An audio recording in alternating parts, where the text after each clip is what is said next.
Hey guys, what's up? What's good? Yes, it's your boy, the key. Because of the nature of the news today, is kind of a very, very long news. So, motivation for this morning, I'm not going to be saying anything. It's Friday, just have fun and be good. Straight up today, we'll begin with Davido. Davido, an amazing person, doing good for himself. So, at the point where I actually came out to say the mission isn't just for Timeless or any album to blow up. It is for the world to know I would do it in Africa. And then there was actually an interview where he said, to him, he's not about making sure the song is going viral and all of that. He's particular about the fact that he wants the Western world to know that over here in Africa, we are doing something amazing and they should come see what it is that we are doing at the moment. We saw where for Boomplay Record, Davido has surpassed 150 million streams. Talking about Timeless Project, and obviously on Spotify, we've seen also unavailable surpassing about 15 million streams. I guess so actually.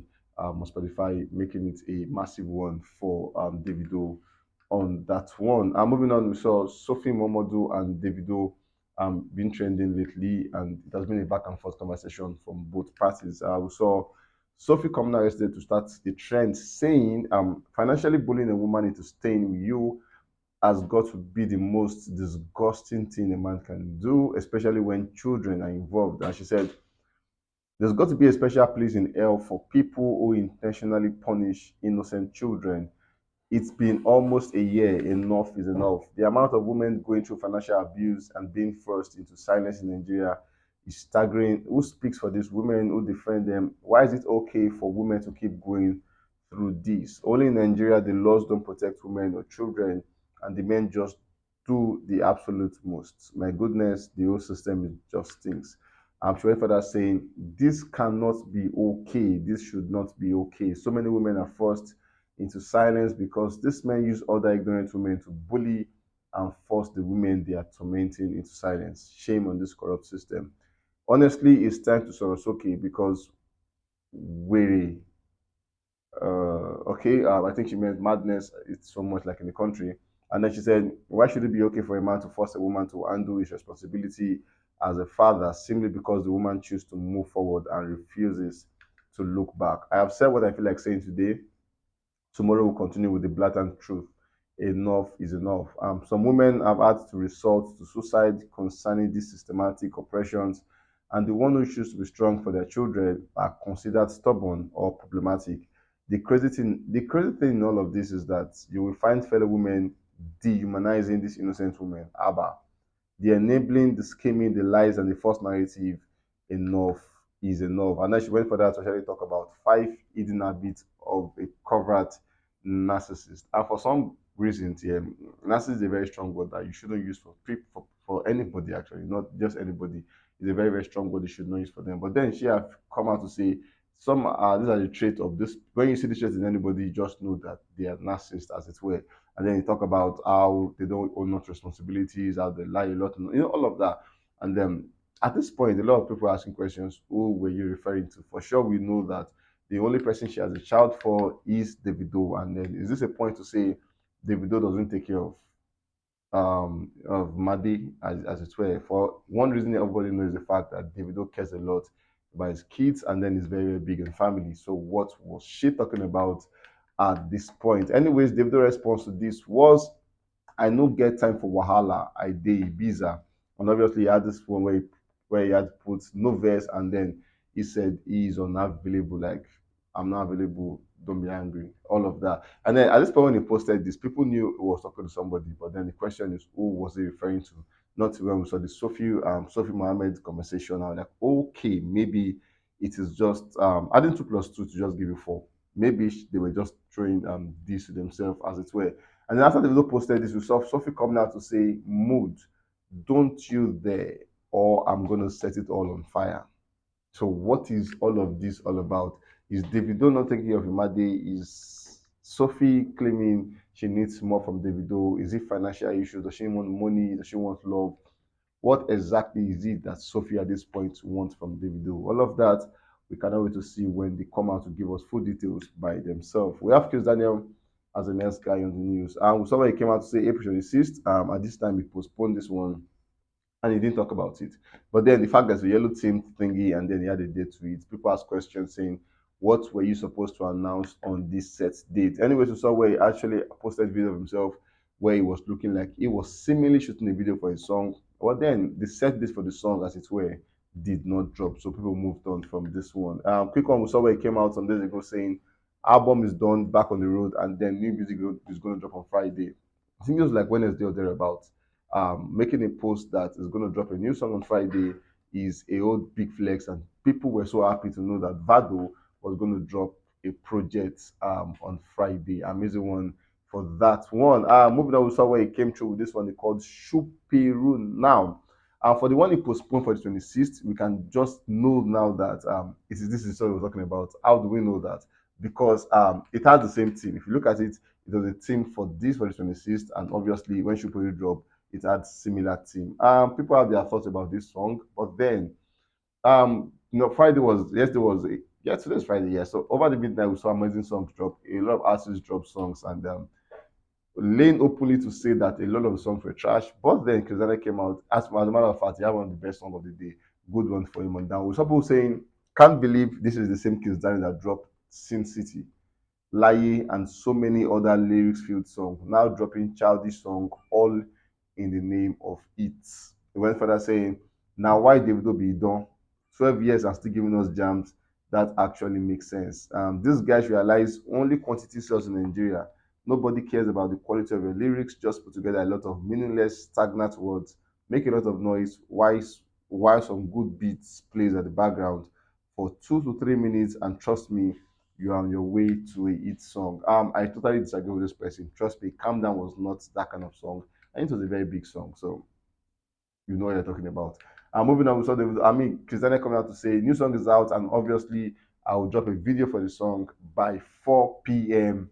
Nigerian time. So 4 p.m. sharp, Kizz is saying this song is going to drop. Moving on, we have Asake as the next guy on the news. We saw where he came through with the song No Competition with Davido on that one. Amazing one. They came through 100%, and the song is really a big flex. Trust me.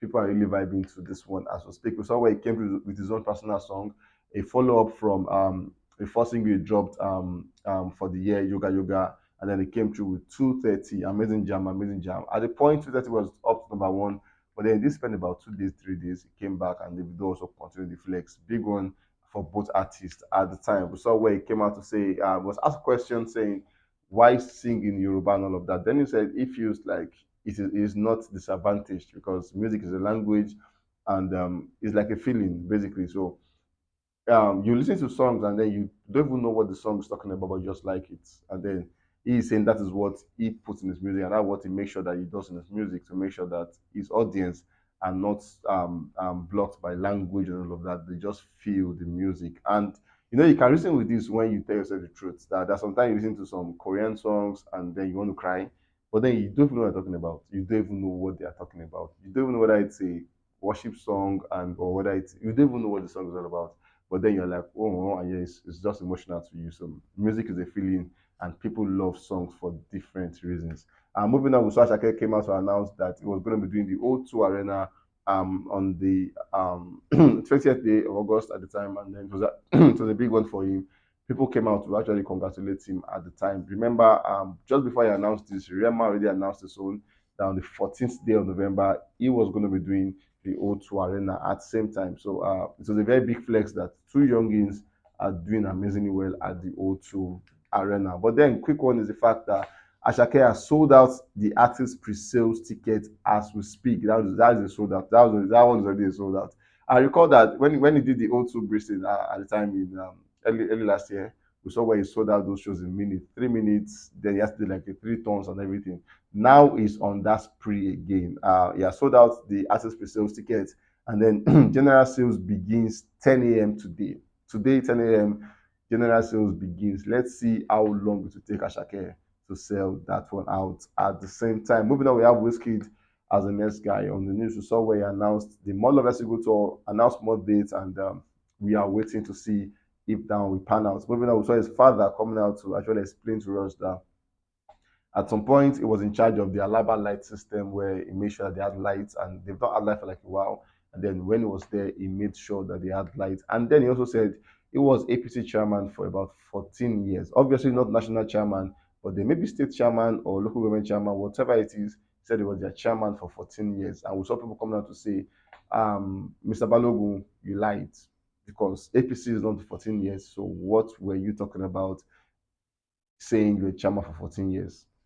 More clarity is needed on that. Maybe one day Wizkid will explain what that means, or maybe Balogun himself will come out to explain what he meant by that. But recall, this actually brought like a stiff edge saying Wizkid was never from a broke background. They had money, they were rich, like no cap, they even had money.